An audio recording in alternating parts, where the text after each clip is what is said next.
ধরো এই যে এখন দুটো ব্যাটারি আমি চেঞ্জ করব, ম্যাক্সিমাম লাগা ছিল হ্যাঁ আছে, তা আমি এখন একটু তারগুলাকে কাইটে একটু পরিষ্কার করব, কারণ পরিষ্কার করে লাগাইলে চার্জটা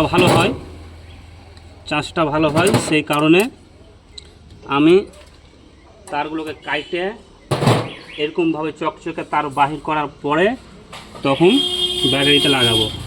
কারণ তারে যদি জং থাকে তাহলে তো ব্যাটারিতে চার্জ কম উঠবে, তাহলে দোকানদারের দুর্নাম হবে, কোম্পানির দুর্নাম হবে যে আমি সার্ভিস পাই না।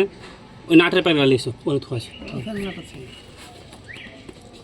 তাই এইভাবে চকচকে করে আপনি যদি ব্যাটারি লাগা 5-6 মাস হয়ে যায় তবুও এরকম করে পারলে খুলে একবার ওয়াশ করে নিয়ে চকচকে করে ধুয়ে লাগাইতে গেলে সার্ভিসটা ভালো পাওয়া যাবে, আগের মতোই সার্ভিস চলে আসবে। যদি একটু কমে যায় সার্ভিস তাহলে চলে আসবে।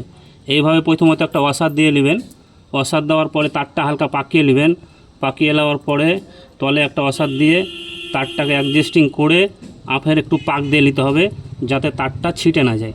তারপরে এইভাবে লাগাইতে হবে, তারপরে আফের একটা ওয়াশার দিতে হবে, ওয়াশার দেওয়ার পরে তখন এবার নাটটাকে ভিড়াইতে হবে, নাট ভিড়ার পরে টাইটটা করতে হবে ভালো করে, দরকার হলে দুদিকে রেঞ্জ ধরতে হবে, দুদিকে রেঞ্জ ধরার পরে টাইট করতে হবে,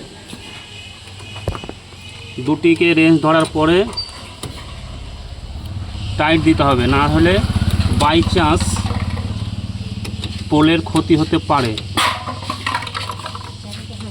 তাই এইভাবে যত্ন সহকারে কমপ্লিট দিলাম কাটো।